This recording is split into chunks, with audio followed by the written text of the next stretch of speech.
This is iLLANOiZE Radio with Bekoe, Illinois Jones, and Pretty Riot going down right now. You're tuned in to iLLANOiZE Radio, Chicago's most valuable radio show. I'm your host, Bekoe, alongside my brother, Illinois Jones. And as always, we bring you all the illest guests from around the city and globe. Yes, sir. Got another special guest in the building, man. This brother goes by the name of Recoechi.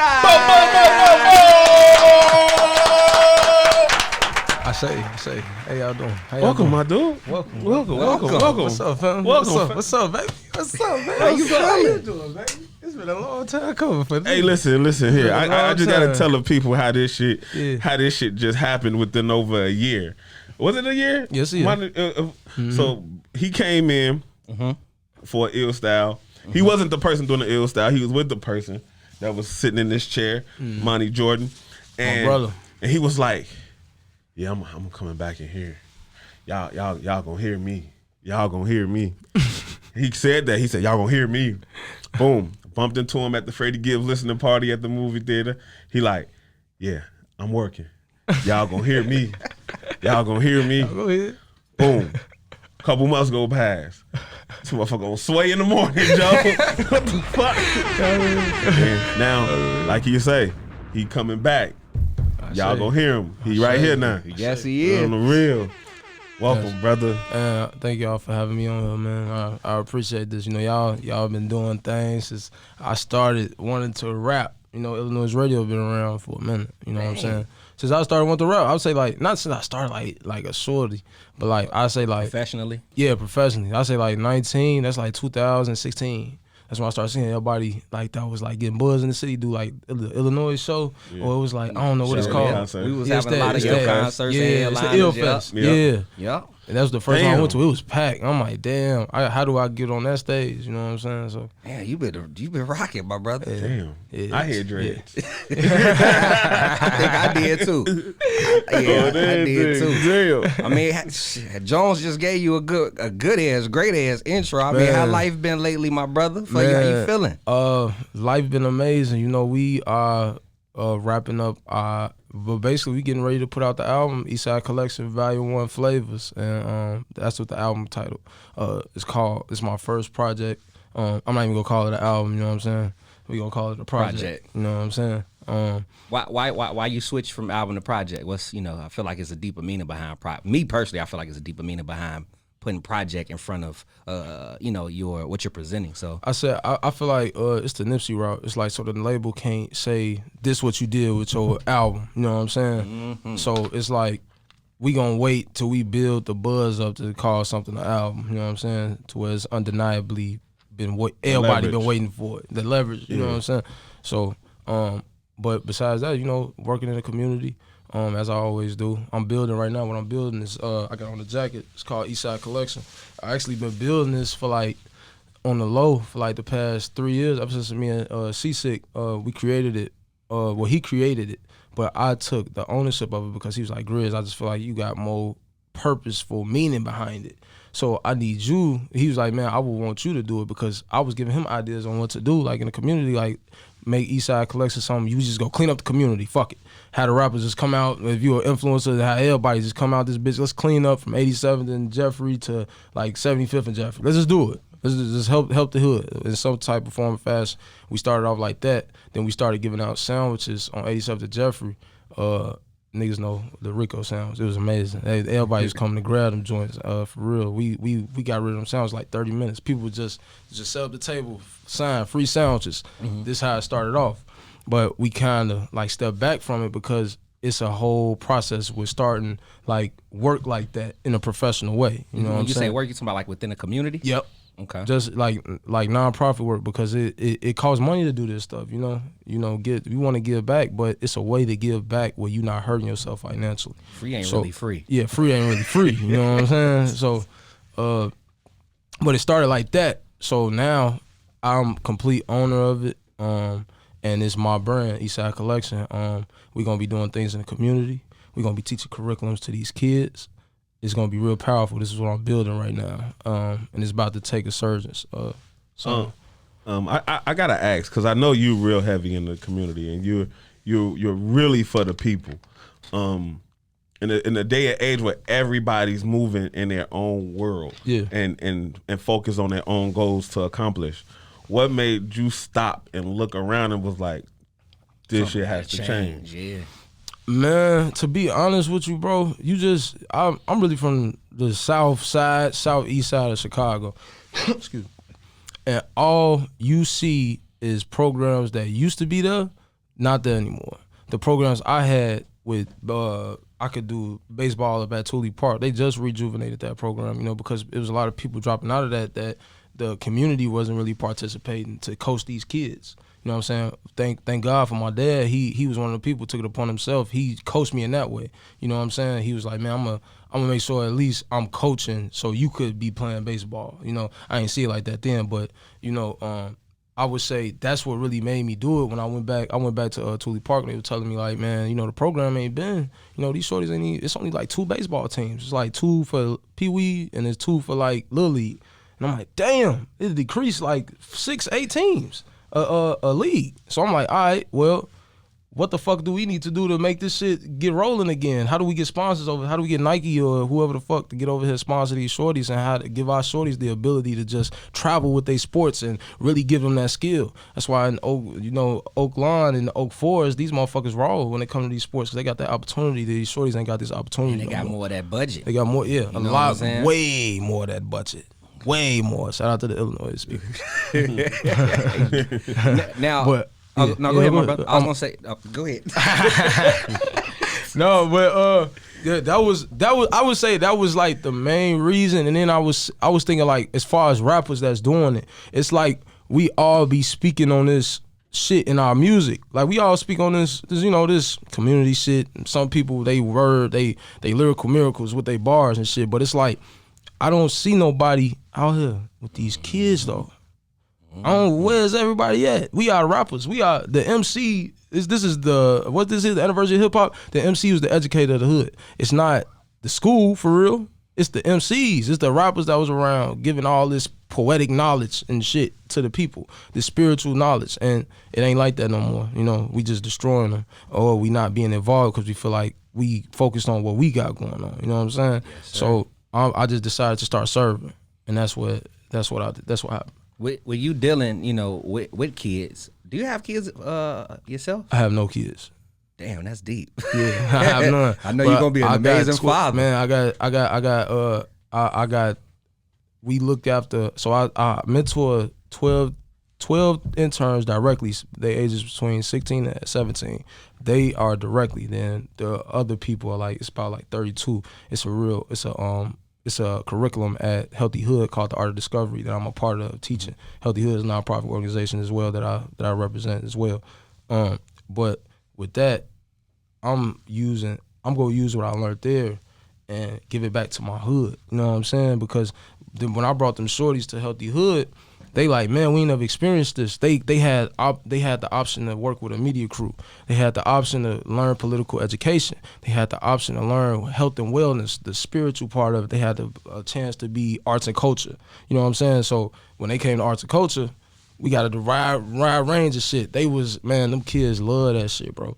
At the end of the last day, they was giving out roses. I got a lot of roses just from them and other people from bringing them there so they could have that experience. 2 of the shorties was beefing. Both of them are on opposing gangs at their school, and this program brought them together. You know what I'm saying? That's how powerful it is. Damn.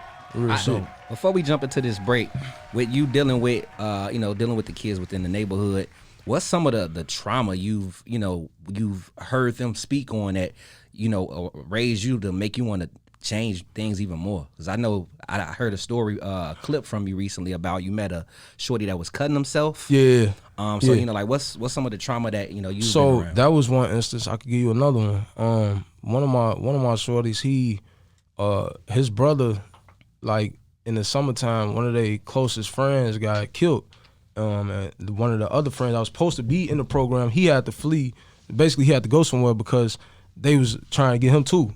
You know what I'm saying? And these shorties are 16. These not 18-year-olds. They're 16. He has to leave the city because he's endangered. You understand what I'm saying?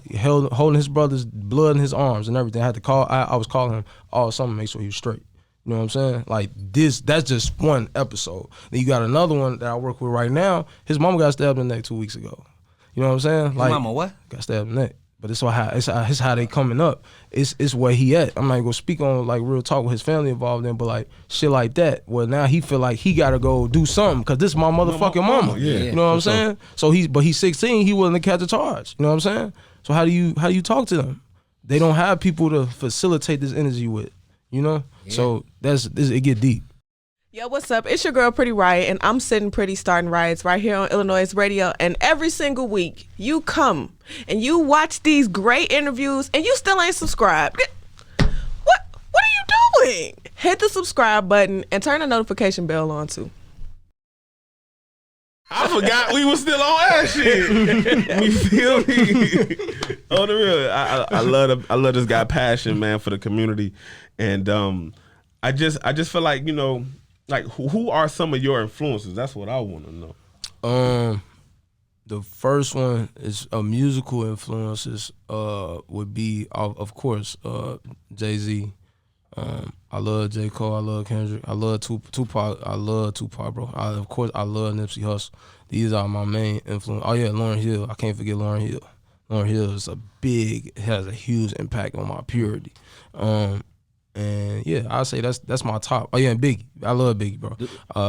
Yeah. Go ahead. I was gonna say, do you see anything in common with all the artists you just named? Everybody, that motherfucking dude.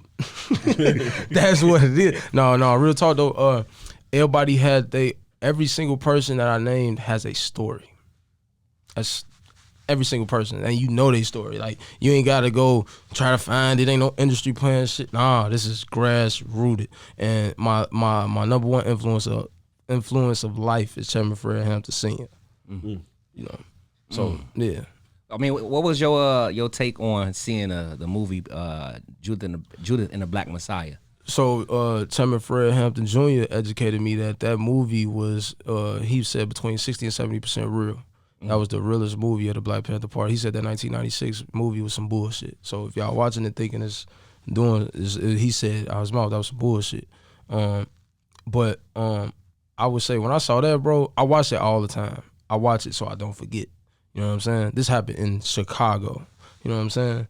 It didn't happen nowhere. It happened here. So imagine how that racism has transitioned to now. It's sheep in wolves in sheep clothing. You know what I'm saying? So identifying that and knowing that this is still live today, I feel like it's time for people. Like when I watched that movie, you see who Chairman Fred got together. It was the white nationalists. It was the young lords, the Puerto Ricans, the Mexicans. You know, and you get white nationalists. You get people that hate niggas to join your squad because y'all all coming together for a common collective. Oh yeah, you dangerous, dog. That's why. That's why it's like, dog, he was like the number one inspiration for me. Like they had to come shoot 99 bullets to his house. That's how they had to kill him the worst. He got killed the worst. That was crazy. Assassinated the worst. You spoke on like how they came in wolves in sheep clothing, like, and how racism, of course, still exists to this day. But in your eyes, how do you see that form of racism now? Easy. The liquor corner store on the corner. The education system where the shorties got these old ass books and this stupid ass curriculums where they still learn. See, they still teaching that Christopher Columbus discovered America to shorties. So that is so many things I can name, bro. Like for real. We already know about the mass incarceration, the new Jim Crow by Michelle Alexander. Read it, y'all. What else? It's just so many, bro. Even now, hip hop. Oh yeah, let's talk about it. It's hip hop anniversary, right? Yeah, let's talk about hip hop. Hip hop. They want to promote the bullshitters. They want to promote y'all to do this dumb shit, man. They don't want to promote a person like me that's gonna make you think, motherfucker. Be more aware. We gotta be aware of these surroundings. Like, you know, I just put it to you this way. It's some people like I be around motherfuckers in Pilsen. They ain't never been out south. They don't even know what it's like. You know what I'm saying? They don't know that energy is. You don't know how to react to a black person. You know what I'm saying? Like, it's just this is the most. We come from the most segregated city in America, Chicago. Damn near the world. The world. Yeah. You know what I'm saying? But a lot of the time, like, everything is just racist with hip hop. They want to promote that bullshit. They don't want to promote any black artists that's out here talking about uplifting their community. They don't want to talk about, like, even female woman artists that don't talk about uplifting their community. They want to show them ass, them titties, and these niggas making doing that these money drugs and cry, whatever the fuck. So, you know, all that shit is a stage, though. Everybody's spitting their story, but it's like we got to start paying attention to how our story affect these kids. And that's when the shift gonna happen. When everybody started paying attention to how this music affect these kids and how the generations of we all living in this pimp mentality still to this day. That's what the fuck that Who Found Tyrone about. Niggas still living in that pimp mentality, bro. Bro, that was a great film. Man, I ain't even see the whole thing, but I just was reading about it. But when I saw it, there's old clothes, but new shit, like new technology, all type of shit. But the clothes coming from the niggas who was black, the pimps. We still in that mentality. It's a cycle. Damn. So until niggas are able to see that, you know, we gonna keep doing it. That's why you, what's up? I was gonna say, before Jones jump in, I know he got something to ask you. And you speaking on, like, the environment. Do you really feel like it's the environment, or is it the mentality within one? It's both, because the mentality is created off the environment. You know what I'm saying? The mentality is just not, we ain't born with that shit. You know what I'm saying? We born, like, some people born up north. They see up north. They go to the park. They see green grass. Some niggas born out west where they see grass and patches of grass and concrete. It's a different dynamic. You know what I'm saying? So with that, I learned that shit from Monty, though. Monty Jordan, he tells me about out west. That shit look, man, I be feeling grateful coming out south and over east, bro. Like, for real. Don't be talking about my side of town. I love the now. west side, but I'm saying, man, y'all the oldest part. It's the oldest part of Chicago. You know what I'm saying? So it's a hell of history over there. Yeah, it did get burned down, the words too, after Martin Luther King. You know, after that shit happened, all the real looting went to destroyed the west side, man. So that's why I'm like, man, nah, dog. Yeah. What do you think like platforms like this, like ours, what can we do to help? And man, you know what I mean? Cause y'all not like these other platforms where y'all instigate beef. Shot. But y'all don't instigate beefs, bro. That's the number one thing for me. Don't instigate no beef, man. Don't instigate no beef. Don't do that shit. That's what I would say. Leave that shit alone. Don't talk about this street shit. If these motherfuckers are attached to the streets, tell their ass keep it discreet. We don't want to hear that shit on this wax. You know what I'm saying? Like, keep that shit to the streets. Don't get up here talking about all that shit and snitching on yourself and instigating, and you know, it's too much going on already. You know what I'm saying? So when we got a platform like this where you're able to speak, the only thing you gotta do is just highlight what's being done in the community. Who are the people that we know that does things in the community? Shout out to Dion's Dream. My mans will deliver fresh food to your motherfucking door. Matter of fact, give us the people that you know who does a lot for these communities out here. You already know Corey, Big Dog, Inglewood Branded. He's a powerhouse over there. And you got, you already know I work with Healthy Hood. We got the Hood Method program where you can sign up. You can get food delivered to your door for our family at 8. You got that's one of them. Then they got the housing program where if you are struggling in that Pilsen community, you can come get housing. You know what I'm saying? Like, it's a beautiful thing. You know. Then you got who else can I say off the top of my head? Shout out to Hot Rod doing his thing with the Prep Rally Takeover. You know what I'm saying? He giving back to the kids and the whole. It's an amazing way that I fuck with the Prep Rally Takeover hard. You got Golden Child that's doing the unity push. Me and him are collabing to do the unity push. You know, like we finna bring this together. Now I see them working with Mac a lot. Yeah. Damn, you embedded, my brother. Man, I'm not playing. And you shouldn't. Shit. I'm not playing, man. We gonna jump. They know I play outside of him. I ain't playing when it comes to this though. I ain't playing. Yo, what's up? It's your girl, Pretty Riot, and I need you to do one sminy. Yo, what's up? It's your girl, Pretty Riot, and I just need you to do one small favor for me. Head on over to your app store, search iLLANOiZE. Hit the first thing that pops up because we the one and only, and download the iLLANOiZE app. Previous to the break, I played your joint, what Nip say. Been going crazy. Man. You know, going crazy. We saw you on Sway go crazy. Come on. And I was in the car. You was in the car? I was in the car. And I heard Sway talk. I hear him say, "Yeah, I got this brother from the shop." I'm like, "Hold on, got a Chicago artist in there?" Then he introduced you. I say, "Get the fuck out of here!"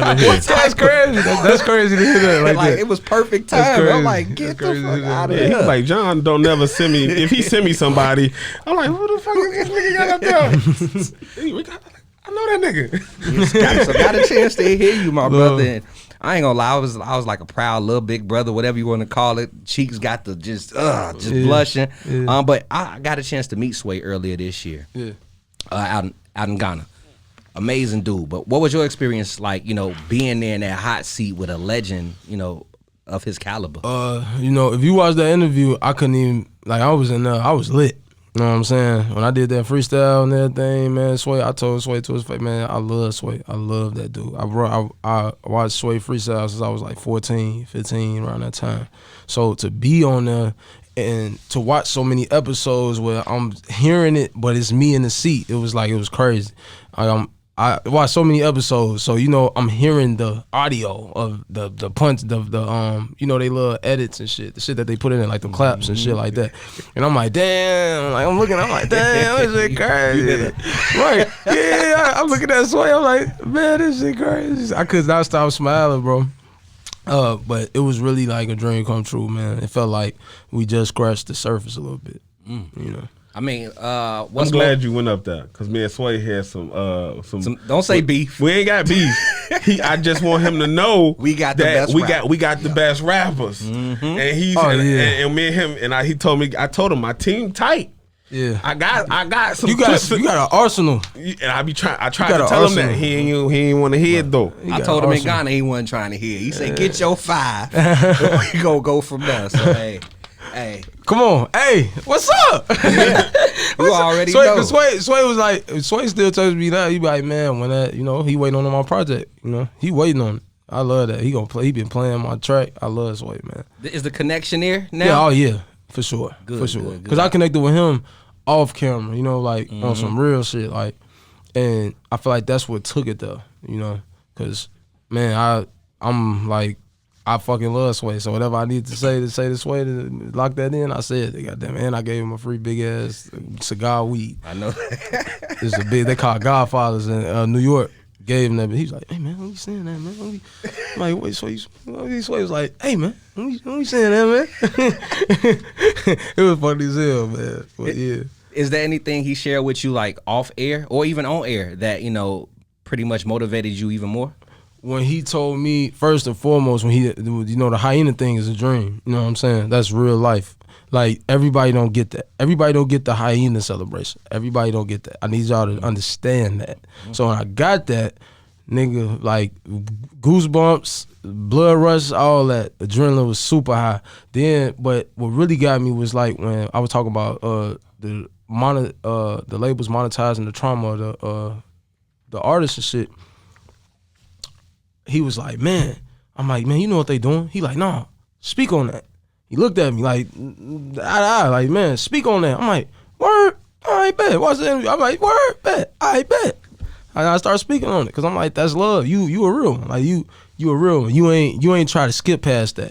And I fucked with that, like, hard. I fucked with that hard. You got to go listen to Sway old music. He was trash. Taking it back. No.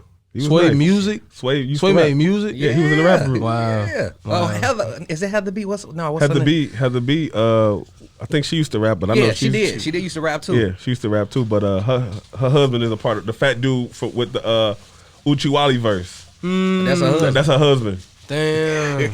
That's crazy. Yeah. That's crazy. Look, 50 years of hip hop, my brother. 50 years of hip hop, man. That's a lot of shit I ain't know, man. I'm telling y'all. It's a lot of shit I know. You got any favorite hip hop moments while we on the topic of 50 years of Lil hip hop? Wayne, when he performed Gossip in 2007 at the BET Hip Hop Awards in a silver shiny jacket. Why that moment out of all moments? That was my favorite song. He was my favorite rapper at the time. Like, when Wayne was rapping for the community, shorty, that's a different Weezy. That's a different beast. Like, that was the one. You know what I'm saying? That Gossip song, stop analyzing, criticizing, like, what? Shorty? He performed it live at the time where the climate of hip-hop was dying. He wore the hip-hop is dead shirt. Threw that bitch off, took that bitch, threw it, man. Man, stop playing, man. Shorty was, that was the one. That was the greatest performance ever to me. Give me 3 of your favorite hip hop albums.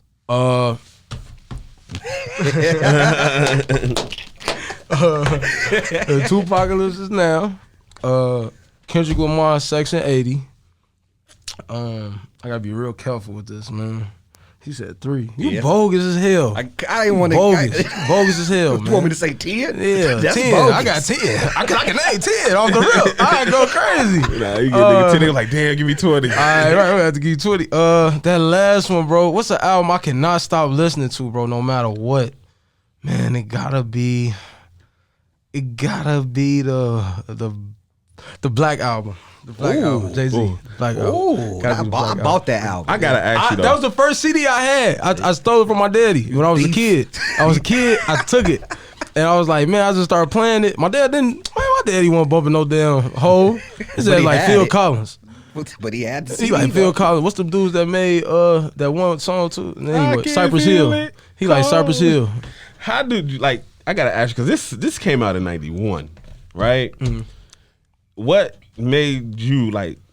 What grabbed you about this album? So it's a stem. It's stems. So what I mean by stems is like I learned from Cole and Kendrick who they were influenced by. They kept saying Tupac. At the time, they grabbed my attention. It was Weezy first that stopped making me, because I wanted to be Chris Brown at first.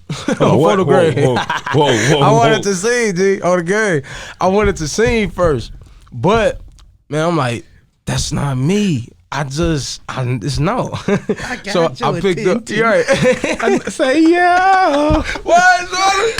Stop playing. That's nostalgia. Yeah, come on. Wow. But no, what really happened? I heard Kendrick and them talk. It was Kendrick Lamar's song "High Power," where he talked about a vision that he saw Tupac in or some shit.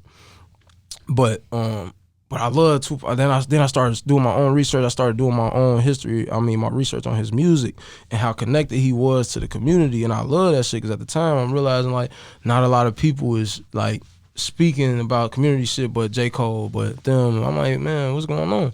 But when I picked up this album, what grabbed me immediately was the Young Black Male track, the way how fast he was rapping, and then the Soldier Story. Because to this day, that shit is still bump. I'm folding. But the Soldier Story was like a fucking, I love the story. Like, the story was crazy. So I'd be sneaking in high school with my headphones on, learning everybody's album. Like, I would learn everybody's album. Everybody I study, I would listen to the album from front to back, album transitions and everything. And this was one of the ones that stuck with me. Yo, what's up? It's your girl, Pretty Riot, and I'm sitting pretty, starting riots right here on Illinois. I'm gonna let you finish, but did you tell them to listen to Illinois Radio? Every Saturday from 4 to 6 p.m. Well, I was getting to that, but y'all made a point, so I hope y'all tune in. Do that. Wow.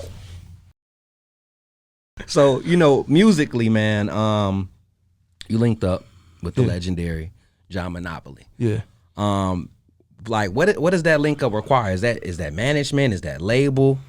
So the link up happened. Y'all want to know how it happened? Yeah, I want to know how it happened too. Yeah. What is it? So it happened. What DJ L had called me. I love DJ L. Shout out to DJ L. My dog. He one of the people that curated me, helped me get on, even in tune with a lot of people, bro. Even while Ashley sitting right here right now. You know what I'm saying? L is real life doing pull out strength. But L just called me one night, but have a love-hate relationship with L, because this is my brother. So at the point in time where he called me about John, we had some prior stuff going on where he was sending me off. So I'm like, all right, nigga, I ain't finna keep answering phone for your ass. Like, you keep fucking sending me off and shit. And he understood that. But one day he called me. It's like 3. This last year in like December, he called me. It's like 3 in the morning, 2 in the morning. It's 3, 2 in the morning, and he's blowing my shit. He called me like 4 times. John blowing you up? No, DJ L. Got you. He blowing my shit up. I'm like, man, I don't want to answer, because I'm like, bro, you finna send me off, bro. You finna tweak with me right now. I ain't trying to hit that shit, bro. But the whole time I ended up answering. I answered the phone basically. And this nigga was like, man, I got John on the other line, bro. I know we got some shit going on, whatever the case may be, but man, I need your ass to hop on his phone. He fuck with your shit, hop on his phone, man. So I'm like, man, John who? He John off. I said, man, your ass is lying. Like, you fucking lying, man. This nigga one line though, he clicked over. John was like, yo, what's up, bro? What's up? What's up, bro? I'm like, oh man, that's love, bro. This really John ass, bro. I just watched this Drake Chill interview. I know his voice right now. So I'm like, damn, it's crazy. He like, man, what Nipsey floored him. I love what Nipsey, man. I want to make what you got bigger. And that's what happened. Took my ass this way, putting my music, sending my music to DJs out in New York. I'm working with Static Selector. I'm working with Scram Jones. My man doing a lot, man. Now he got the whole hustle period going on, and he approached me with a shopping deal just to shop, just shop me. You know what I'm saying? It ended up being I ain't gonna disclose the numbers and stuff. It's confidential. Mm-hmm. But yeah, we had to chop for a long time because I waited a month to sign that deal. You know what I'm saying? I had to make sure it was right. So it is a deal. It's a shopping deal. Okay. Essentially, So can you break that down? Because I'm a little. So a shopping deal is when a label of any sort, or it could be a person. It could be a label. But in this case, it's a label. His new label, Hustle Period. They agreed. A shopping deal is basically they utilize their resources to get me shipped to a label. Gotcha. Basically, to get me discovered. They put me out there, and whatever label comes, they get a percentage out of the net advance from the label. Gotcha. So that's how it go. How has that been for you so far? Do you like the transitions of things that's been happening as far as you shopped around? No, I've been praying for this since I was a kid. You know what I'm saying? I didn't know what form it'll take, but this is the form it's taking. It's just I'm dealing the cars I'm giving right now.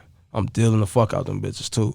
So, having Ashley is like amazing right now. It's been a blessing. She just gave us a little bit of her backstory. I just was like, damn, man.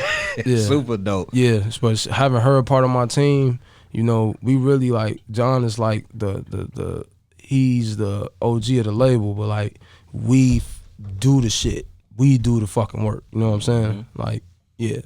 What have y'all ain't talked to John, Yeah, we haven't. Y'all talked to Ashley. You know what I'm saying? You got a good team around you, my brother. Man, for real. Like moves is being made. And I was gonna ask you, with you being in the circle and the circuit of things of going from label, because when you say shopping, I'm thinking you're going from label to label. Yeah. What's some of the things that you've learned within the position you're in now? That we build our own leverage. I learned how important leverage is. I learned how important having a foundation of what you want to do is. You got to know what the fuck you want to do. You know what I'm saying? That's why I'm talking about Eastside Collection. That shit is being built. That is my shit. You know what I'm saying? Then I'm talking about Recoechi, the name. I'm talking about building things with other people. All this shit connect. But John sees this. You know what I'm saying? He like, man, this dude doing things. Let me help him out, get bigger. You know what I'm saying? Because he needs the light. He needs to get seen. The shit that he's doing is powerful. The music is good. He just don't know how to fucking market it. We in Chicago. You know what I'm saying? That was the big issue. So I'm like shopping around to the labels. No, we ain't going from label to label, but it's labels that's like watching, that's interested. You know what I'm saying? But they want to see the moves. They want to see if it's something to truly invest in. Nobody's really heard my project. I got all this buzz off 5 songs, bro. I have never put out a project, probably since 2015. I don't count it though, because I jacked everybody beats and shit. Mixtape. Yeah, super mixtape. I jacked the fuck out them beats. I'm sorry, y'all hear this shit. Y'all hear that, whoever made the beats. But now it's about, now we got the producer credit. We got to make sure we got our credits together. It's different. It's a different time. You know what I'm saying? So now that everybody antennas is paying attention, let's get all this music now. I work in the community, but man, the music is what y'all should be paying attention to now. You know what I'm saying? But what do you feel they're paying attention to? Is it the I feel music? Like it's both. Is it the it's numbers? Both. Is it social media? No, it's both. It's both. It's a percentage of both. Like some people fuck with the community shit, but you gotta think of people that don't even fuck with music. Like the people that just saw my video, bro, they don't even fuck with music. They don't like music like that. But they fuck with my character. They fuck with what I do, what I'm about. I'm humble as can be. A nigga try to talk to me or an artist, bro. I treat everybody the same, bro. I love people. You know what I'm saying? As long as you don't come with that crazy. But other than that, I love people. That's what made them shoot a video for me. You know what I'm saying? Not because he don't even like shoot videos. It's not even about the video. It's just about who I am. You know what I'm saying? But that's why that community stuff is important. And it's not just because I'm doing it for some token and shit. I do it because I really love these kids. You know what I'm saying? Mm-hmm. So now when you hear the music, it's like, it's a match made in heaven. It's like you ain't felt this energy since my man's right here, to his pop. Like, we got to care about our community, but we got to get them that raw shit too. We got to meet our people where they at. They are not beneath me. You understand that? You know what I'm saying? So, yeah. That's dope, man. That's dope. I love that shit. I love how you always lead with the community and your service first. Yeah. Then you lead with music. Mm-hmm. Why is that?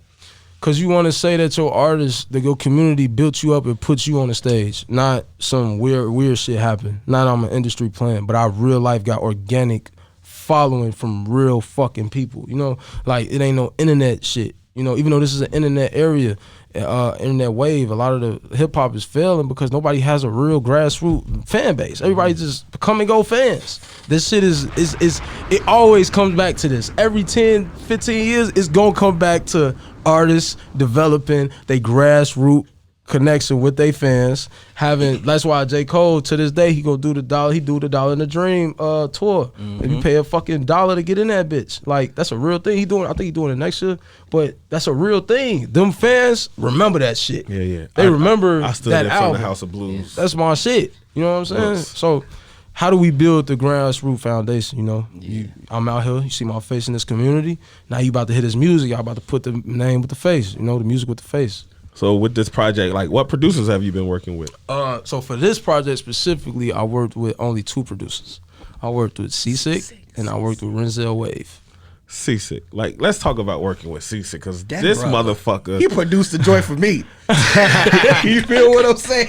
Like, Csick has been putting in work. Man. Like, I remember hearing him on Fab mixtapes. Come on. Like, he's working. Come on.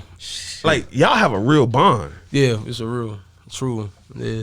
So like, how did that connection happen with you and Csick?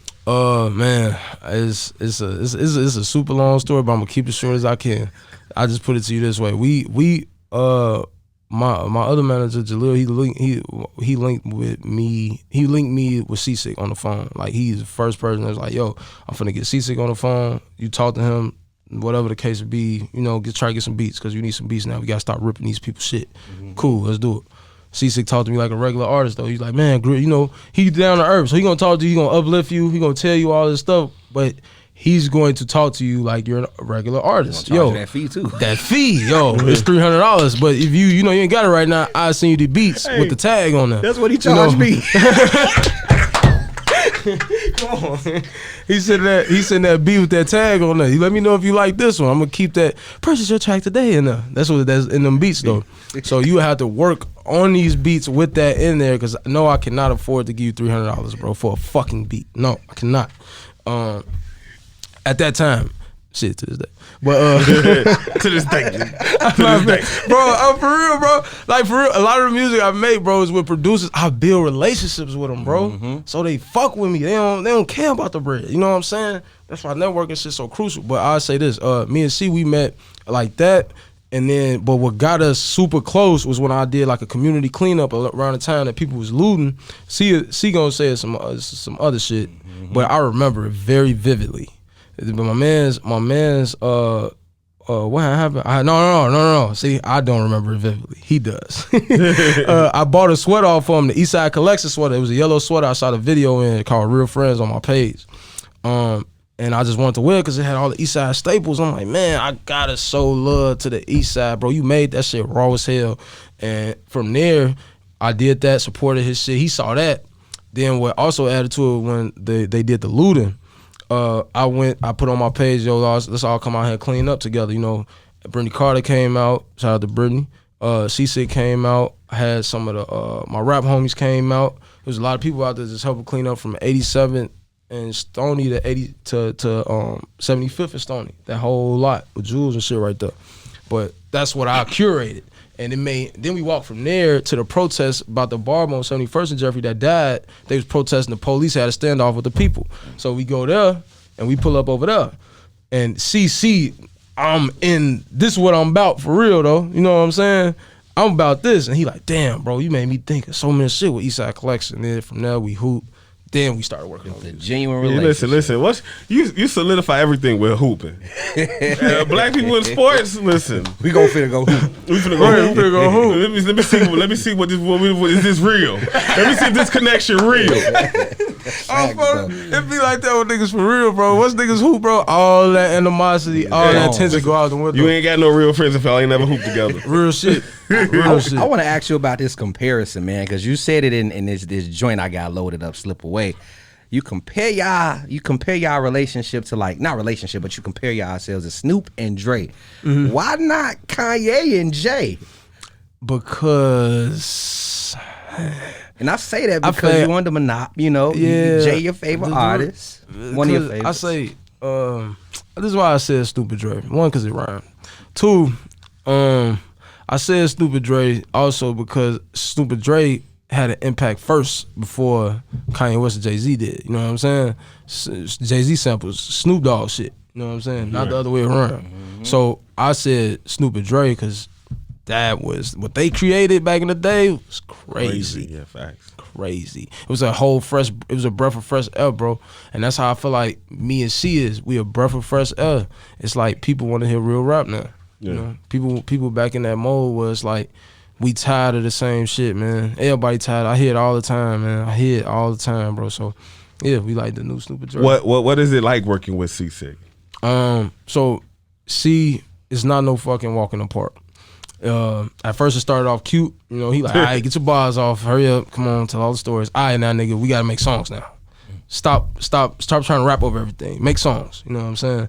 And at first, when I'm looking at it now, you know, I'm like, damn. Back then, he was just trying to help me develop as an artist. You know what I'm saying? Giving me harsh criticism on songs that would lead to me postponing a lot of shit.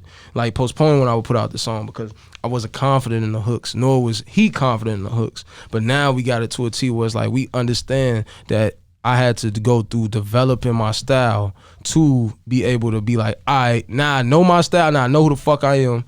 Let's make music in a whole nother level, you know what I'm saying? Let's now curate the writers to write different hooks and shit like that. You know what I'm saying? Ain't nobody touching my verse, you know what I'm saying? But them hooks, it's a whole nother ball game. What you want to do? You want longevity? You just want to be in this bitch talking about you rap. Me, I'm trying to make the best music possible. You know what I'm saying? And C got that ear. He has the dynamic ass ear. So it ain't no walk in the park. A lot of times he'd be like, hell no, nope. He'd go missing because he ain't fucking with what I've been sending him.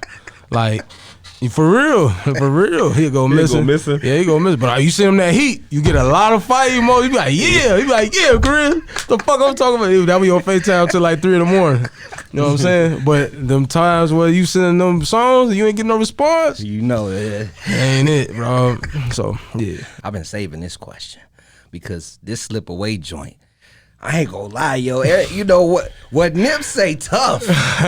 Then you came with this Slip Away joint. Oh my God. But I want to ask you, it's 50 years of hip hop, right? As we've been celebrating since yesterday. We're gonna continue to celebrate for eternal life.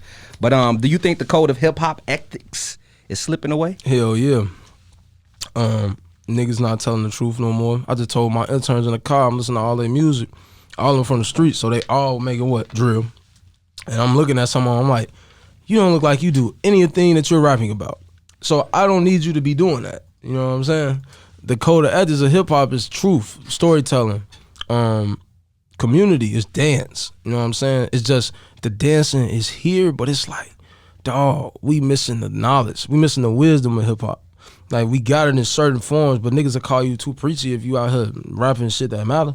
So, or they call you conscious if you aware of your surroundings. These niggas that rap drill conscious, they talking about their surroundings. Right, yeah. So why the fuck I'm conscious? Because I'm talking about my surroundings, but in a more metaphorical term, in a metaphorical way. So the code of ethics is slipping real bad, bro. That's the whole point of the songs. Like niggas in their home city not coming back, providing for the youth, going to LA, you know what I'm saying? Coming back to this bitch, radio stations, promoting that bullshit. All that shit in that song is true, man. I ain't lying about nothing. Me and Csick made that shit, bro, off of, we was up till 3 a.m. Yeah, we was up till 3 a.m. that day. Probably like 4. It was late as fuck. But it was a conversation before it was a song. You know what I'm saying? So, Yeah. This is real life music right here that Recoechi is feeding y'all, man. Y'all better take notice and get them ears open. For real. I appreciate you for even sliding and sharing your story. And honestly, I appreciate you for being one for the community. I'll show you. Like, facts. That to me, to everybody, I feel like that's huge because a lot of artists, can't speak on everybody, but a lot of artists get lost when they get in certain positions. So you speak highly of the community, and you know that comes first because we building the next generation. Yeah. So gotta applaud you on that, my brother. For sure. Thank You gotta let people know too. You said what people can expect on the project. When is it possibly dropping? And can we get a title? So I said the title in the beginning. So the title is Eastside Collection, Volume 1, Flavors. So flavors meaning that I'm doing a whole run where I'm big on smoothies and shit, just cleaning out my body. So I'm gonna be doing a whole little press run talking about how we gotta detox the community first before we give them any authoritative actions to do. So before we tell them to do anything, we gotta detox. We gotta clean the community first. You know what I'm saying? Clean people's minds, souls. We gotta come here heal first before we try to enforce some shit. And it's gonna be hard. It's gonna take a lot of time for everybody to break these habits, but we gotta do them. We gotta detox the community. That's why it's flavors. And then on the metaphorical term, as far as music, you're getting different versions of Rico. You're gonna see my range on this album. This album was made for the past 2 years. It's different. It's way different ranges on here than what it was at first. So I just, like, Renzel Wave was a part of the flavors part. I combined the Eastside Collection with Renzel shit flavors, because Renzel does like live music. Renzel's a fucking legend, you know what I'm saying? Renzel Wave is a legend. He do a lot of shit. His music theory is crazy as far as his production, you know what I'm saying? The unorthodox pockets and shit he hit. So it put me in a whole nother range, you know. I want to say thank you for highlighting that, brother, too, because we was really touching on Csick. Yeah. So I appreciate you highlighting Renzel. Because Renzel dope as fuck, man. And he really helped me develop my, like, how I go and approach the mic now. Like, it's a different, that's why I fuck with him. But and cause shit, man, Zell, man, that's my dog. That's just my dog, man. But what else I was gonna say? With the release date, man. What you say? What you say? Don't tell him. No, it's fall, y'all. Okay. Fall. It's gonna fall on you soon. Fall. She ain't look like, don't you say it. Don't you say it. It's gonna fall on you real soon, okay? Fall, man. Get y'all playlists ready. Y'all stay tuned in as well. But let people know how they can follow you and some upcoming things as far as events that, you know, you may have coming up in the near future. So y'all can follow me everywhere. Recoechi, RECOECHI, RECOECHI. Y'all can catch me up at what we got going on? We just rolling out the album now, for real. Just be on the lookout for this new single I got coming out very soon. Me and Joel too. We got a new performance coming out. September 15th. We got a new video coming out. I wish I could see it right now. September 15th. Me and Joel Q, shout out to my dog. We got a new vid coming out, man. I want everybody to be a part of just the growth process of how it really went from small to like medium. Now it's like it's decent size, y'all. But I really would just appreciate if all y'all go in there and just follow this movement, man, because this is an artist that is for the community. I am an artist that's for the community. I am an artist that is about to build this motherfucker back up. You understand what I'm saying? So y'all tap in, y'all show that love for real, because the community got to put us on the stages. Y'all want new shit, y'all got to put us on the stages. But yeah, just stay tuned. Recoechi. Yeah.